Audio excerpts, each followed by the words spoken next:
लाडक्या लेकीचं लग्न. बापाने पाण्यासारखा पैसा खर्च केला. लग्नात 5-10 लाख नाही तर तब्बल 2 कोटी रुपये खर्च केले. 55 तोळे सोनं दिलं, 2 किलो चांदीची भांडी दिली, फॉर्च्युनर कारही दिली. जावई बापू आणि इतर सासरच्या मंडळींचा पूर्ण मान सन्मान केला. आशा एकच होती, ती म्हणजे लाडकी लेक सासरच्या घरी सुखात नांदावी. मात्र घडलं भलतंच. इतकं सगळं देऊनही सुखाने नांदणं तर नाहीच, मात्र जो काही छळ आपल्या मुलीचा होतोय हा छळ अर्थातच बघवला नाही. आणि या सगळ्या प्रकरणानंतर याच बापाने आपल्या लेकीला माहेरी परत आणलं आणि पुण्यामध्ये काही दिवसांपूर्वी घडलेल्या वैष्णवी हगवणे प्रकरणाची पुनरावृत्ती होता होता टळली.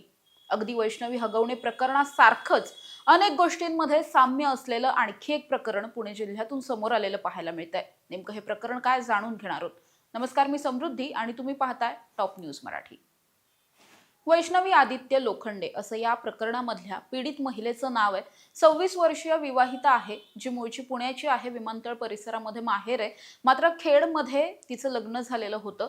ज्याच्याबरोबर लग्न झालं होतं तो पती 28 वर्षीय आदित्य लोखंडे याने लग्नाच्या आधीपासूनच त्याने आणि त्याच्या कुटुंबाने मिळून खूप मोठमोठ्या अटी ठेवलेल्या होत्या. मध्यस्थींच्या मार्फत हे लग्न जुळलेलं होतं. लव्ह मॅरेज नव्हतं, अरेंज मॅरेज होतं. मात्र तरी सुद्धा जे जे काही मागितलं गेलं ते सगळं काही वैष्णवीच्या आई वडिलांनी दिलं होतं.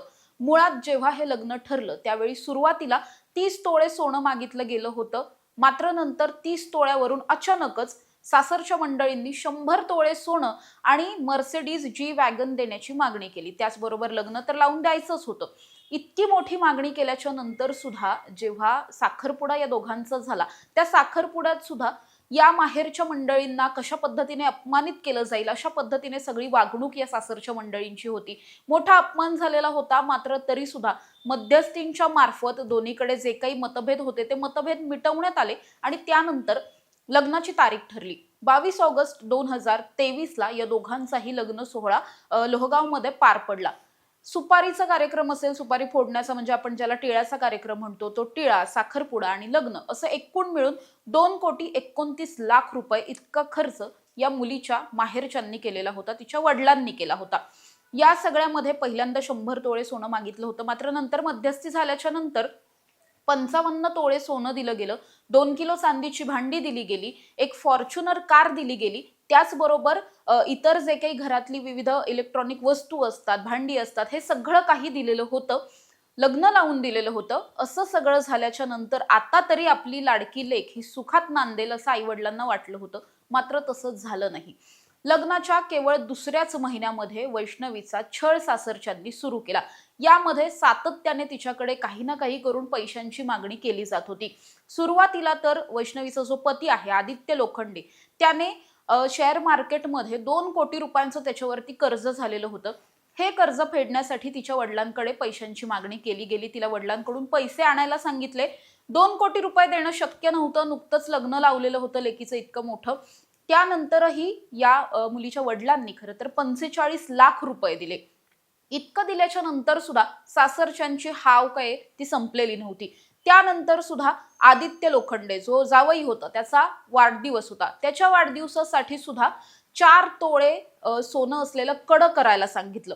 खूप दिवसांपासून तगादा लावलेला होता जावई बापूंनी. मग अर्थातच लेकीला कुठलाही प्रॉब्लेम नको, टेन्शन्स नको, तिला कुणीही तिचा छळ करू नये म्हणून वडिलांनी 4 तोळे वजनाचं कडं जे आहे सोन्याचं ते करून दिलं. त्याचबरोबर 25,000चं घड्याळ घेऊन दिलं.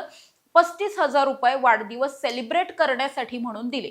इतकं सगळं दिल्याच्या नंतर तरी आता तरी आपल्या लेकीच्या मागे लागलेलं हे जे काही ग्रहण आहे ते सुटेल असं वाटलं. मात्र तरीही तसं काहीच झालं नाही. सातत्याने सासरच्यांकडून माहेरच्यांनी पैसे द्यावेत अशी मागणी केली जायची. वेगवेगळ्या वस्तू मागितल्या जायच्या. या सगळ्याला ही महिला जी आहे ती प्रचंड कंटाळलेली होती. या सगळ्यामध्ये एकदा असंही घडलं की यामध्ये जे सासरे आहेत तिचे अनिल लोखंडे, या अनिल लोखंडेंनी वारंवार तिचा छळ केलेला होता. एकदा तिचा विनयभंग करण्याचा सुद्धा प्रयत्न झालेला होता.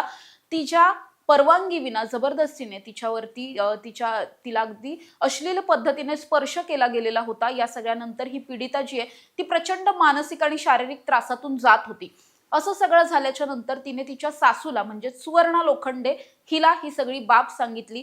सासऱ्यांनी आपल्याबरोबर जे काही अनुचित केलेलं आहे किंवा आपला हात पकडला, कमरेला आपल्याला न आवडणाऱ्या पद्धतीने, लज्जास्पद पद्धतीने स्पर्श केला हे सांगितलं, त्यावेळी एका महिलेची कशा पद्धतीने वैरी होऊ ठरते हे या प्रकरणातून जाणवतं। ते म्हणजे सासूने तिची बाजू घेण्याऐवजी, महिलेची बाजू घेण्याऐवजी आपल्या पतीची बाजू घेतली आणि तिला तिचेच उलट केस ओढले, तिला मारहाण केली, तिला शांत राहायला सांगितलं गेलं।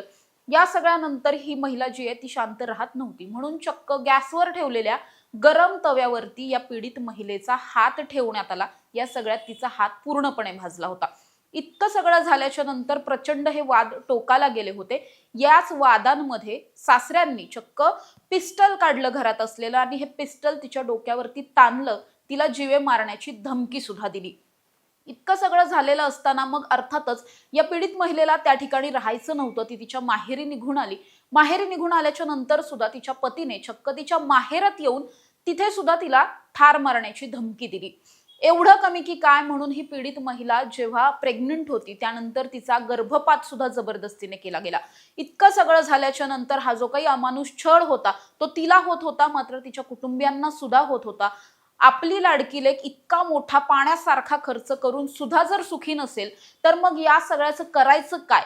का आपण हे सगळं केलं? का हे लग्न लावलं? अशा पद्धतीने कुठेतरी हे संपूर्ण कुटुंब जे आहे ते प्रचंड व्यथित झालेलं होतं आणि या सगळ्याच्या नंतर आणखी एक वैष्णवी हगवणे प्रकरण होऊ नये म्हणून वैष्णवी आदित्य लोखंडे या महिलेनं कुठेतरी हिम्मत दाखवली, धीर दाखवला आणि त्यानंतर तिने पुण्यातील विमानतळ पोलीस ठाण्यामध्ये जाऊन तक्रार दाखल केली।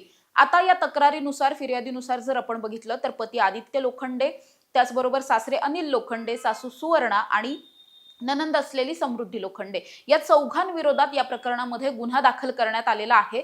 या प्रकरणामुळे पुन्हा एकदा हुंडाबंदीचा कायदा झालेला असला तरी सुद्धा महाराष्ट्रातील लाखो विवाहितेंच्या आयुष्याला अजूनही हुंड्याचं ग्रहण लागलेलं आहे।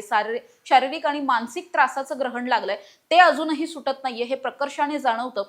याच पुणे शहरामध्ये वैष्णवी हगवणे प्रकरण होऊन गेलं, त्या प्रकरणात सुद्धा अशाच पद्धतीने सातत्याने सोन्याचे जास्तीत जास्त दागिने मागितले गेले होते, जास्त सोनं मागितलं जात होतं।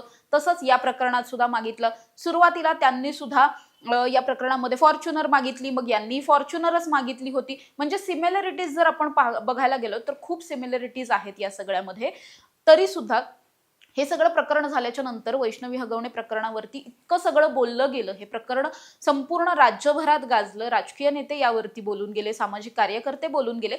असं सगळं झाल्याच्या नंतर तरी इथून पुढे भविष्यात वैष्णवी सारख्या घटना घडणार नाहीत असं वाटत होतं। या सगळ्या प्रकरणामधल्या आरोपींना अटक झालेली आहे, ते सगळे पोलिसांच्या न्यायालयीन कोठडीमध्ये असलेले पाहायला मिळतात। त्यांच्या विरोधात हे सगळं प्रकरण जे त्या न्यायप्रविष्ट आहेत, कोर्ट केसेस सुरू आहेत।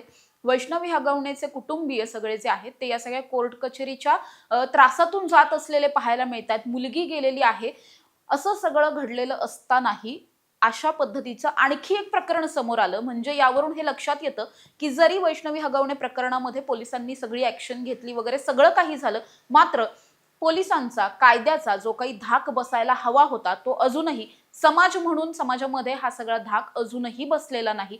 तसं असतं तर त्या सगळ्याच्या नंतर जेव्हा वैष्णवी हगवण्याची इतकी चर्चा झाली या सगळ्या प्रकरणाची, त्यानंतर तरी या वैष्णवीचा छळ थांबला असता, या वैष्णवी सारख्या अनेक वैष्णवी आहेत त्यांचा छळ थांबला असता, मात्र तसं झालेलं पाहायला मिळत नाही।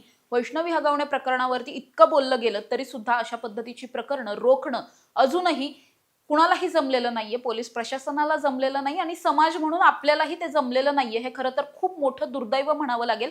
सुदैवाने या प्रकरणामध्ये वैष्णवी हिने वेळीच सावध होऊन ती माहेरी आली आणि त्यानंतर तिने पोलिसात तक्रार दिली, त्यामुळे मोठी तिच्या स्वतःच्या जीवितास कुठलाही धोका निर्माण झाला नाही असं आपण म्हणू शकतो। वैष्णवी हगवणे प्रकरणामध्ये मात्र तसं झालेलं नव्हतं। या सगळ्यामध्ये वैष्णवीला आपण सगळ्यांनी गमावलं, तिच्या कुटुंबियांनी गमावलं, तिच्या वर्षभराच्या चिमुकल्या बाळाने सुद्धा गमावलं।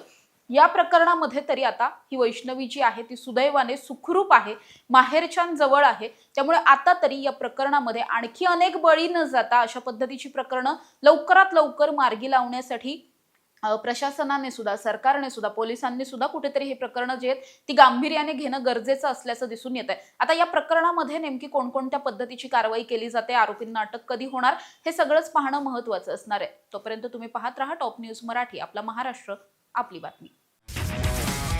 तुमची car, electric panel, data server आगीपासून सुरक्षित आहे का?